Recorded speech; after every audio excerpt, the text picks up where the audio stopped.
Those of us who read comics and comic strips know and understand that the medium can be as moving as an oral history, personal experience,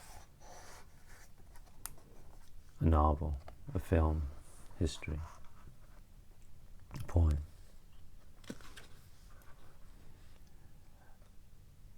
The Spanish writer-artist Carlos Gimenez,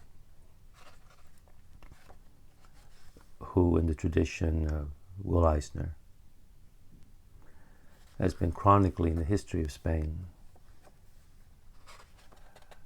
since the Spanish Civil War to the present, is one of many examples of people in the medium who can move us quite deeply.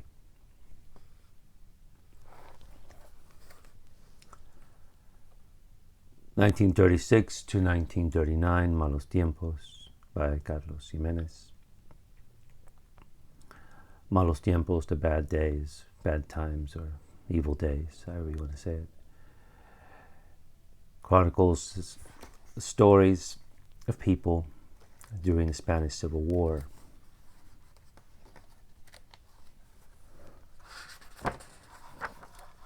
And this is one of them.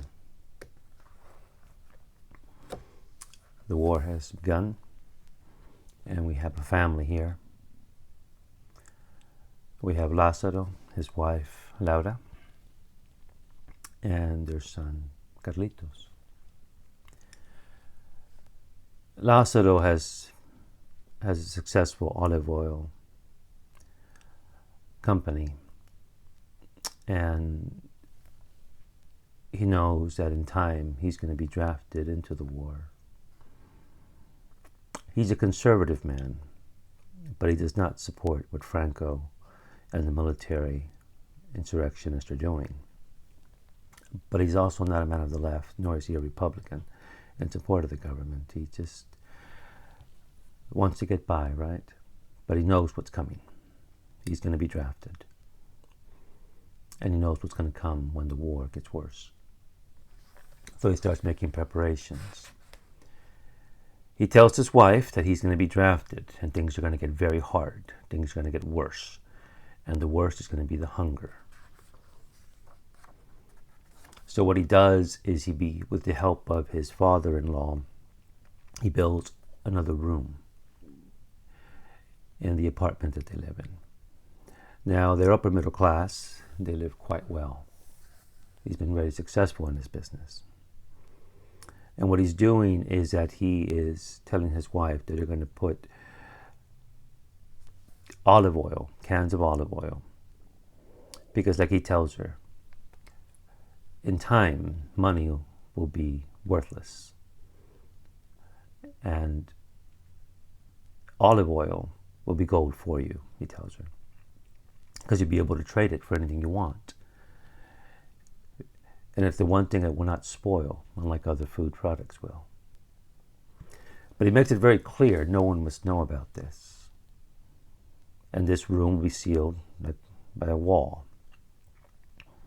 She'll have access to it, obviously, but he emphasizes you can't spill any of it, you can't let any lingering smell, because if there's a raid of some kind or an inspection by the military, they're going to find it, they're going to take it away, and you'll be arrested. He says you can use it to barter, because that's what it's going to be for. But be careful who you barter with. Don't go to the same place. Go to different establishments. And let no one know that you have this. He's absolutely clear about this. In time, her husband is drafted, and he's taken away to fight the war. And like he said it would happen, the military did come in and take whatever belongings they did have, clothing and such. But even before that, he had gotten rid of any valuables because he didn't want to make them think that they were an affluent family. And this is where our story begins. The family has adopted a cat, a stray cat, named Cito, which is the name of this story. He was a stray cat, an old cat, that's been part of the family since Carlitos was born. Before the father left, he told him, he says, if you eat, the cat eats. If you do not eat, the cat does not eat. Up until this time, the cat was useful for eating rats and leftovers. But once the war began, and once the father was gone, it's whatever they have, whatever scraps they have to give him. And there's some really moving pages here, maybe stories. Basically, a lot of potatoes, not much protein. He licks the plate, and then the cat licks off whatever food is left on the little boy's face. So Cito's part of their family. The little boy has known him all his life. The father has built a kitty home for him. And the little boy tells him stories every night until he falls asleep. And unbeknownst to him or the kitty, the mom will sometimes enter the room, turn off the light, and wonder where her husband is, where he's coming back. One night there's just knocking on the door. And of course this brings fear. Who could it be? Because obviously you just don't fear the military, you fear other people who are desperate. And desperate people can be very dangerous. And it's their neighbor, Don Tomas. Don Tomas is a professor of piano. He lives above them. He has a wife and 2 children. One of them is the age of Carlitos, and the other one is 2 years old.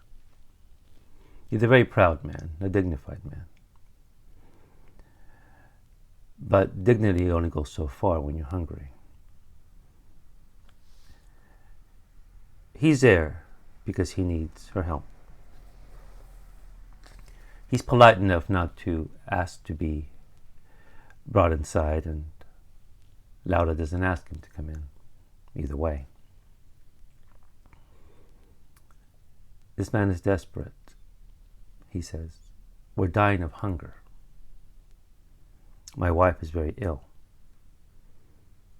I've sold everything that I have. I've been going out into the woods to eat vegetation when I can. But I'm desperate. And he calls over his eldest, Felixine, who brings the youngest, the 2-year-old, Damasito. Both of them look like something out of the camps, right? Concentration camps. Emaciated. He acknowledges that she has helped him a lot in the past. And the narrator here tells us that at one point he helped the family when the government was inquiring about them if they were loyal Republicans, and he supported them, even though they were not. He said he's taken the little boy to the doctor. The doctor has told him that he needs nutrients. He needs to have something substantive. Otherwise he will die. And his wife is in the same state. And she's asking, what do you want me to do? What do you want me to do? I want you to give me the cat.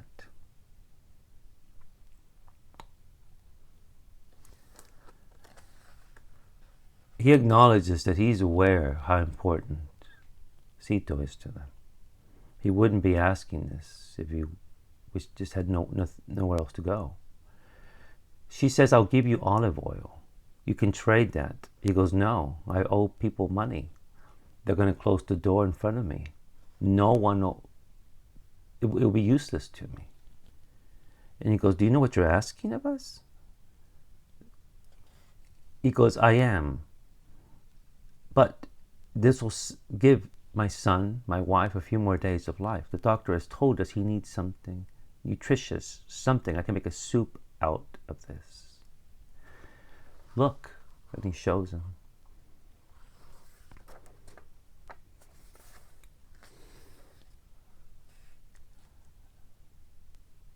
And she says, I can't. I'm sorry. I cannot do this to you. You can't ask us of this. He's part of our family. You can't do this.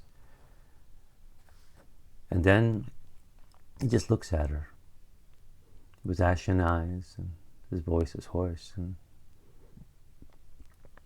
he says in Spanish, Quiero comprenderla. No se preocupe. Quiero comprenderla. I want to understand you. Don't worry. I want to understand you. He walks away, and she closes the door between them, between her and the horror.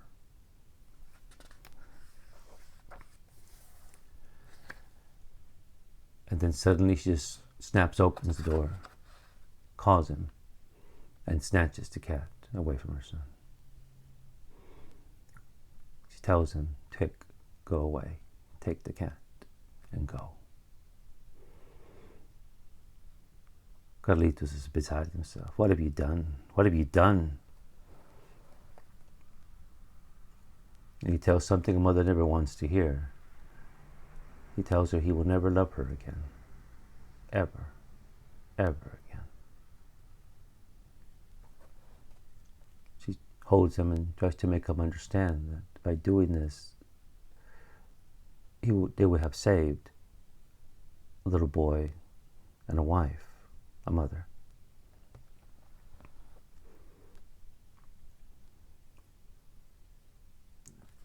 Was it a dream? Was it a nightmare the little boy had?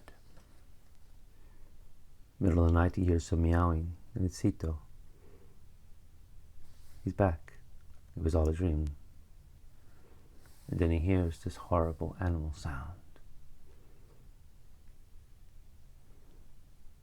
An animal in pain. And it was not a dream. His mother comes and comforts him. And she tries to tell him it was all a dream. He goes, no, I heard him calling me. He wanted me to help him. Cito was calling me. He wanted me to help him, and I wasn't there. And they killed him. They killed Cito.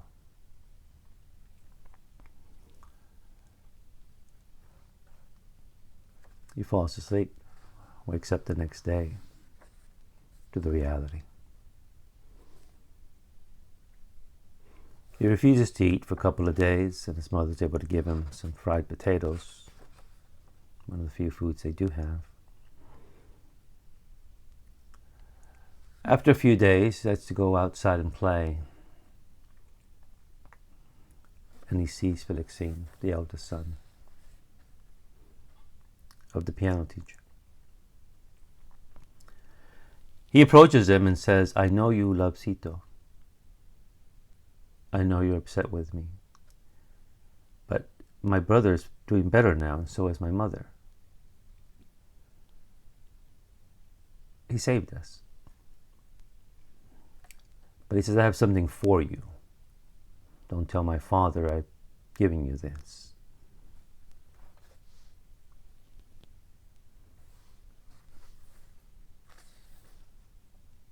I knew you loved him very much. Something you can remember him by. Goodbye.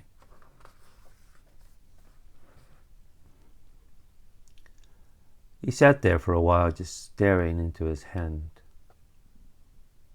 At first he didn't know what to make of it. And that night he took a little piece of bone, what's left of his cat Cito, and put it at the entrance of its home.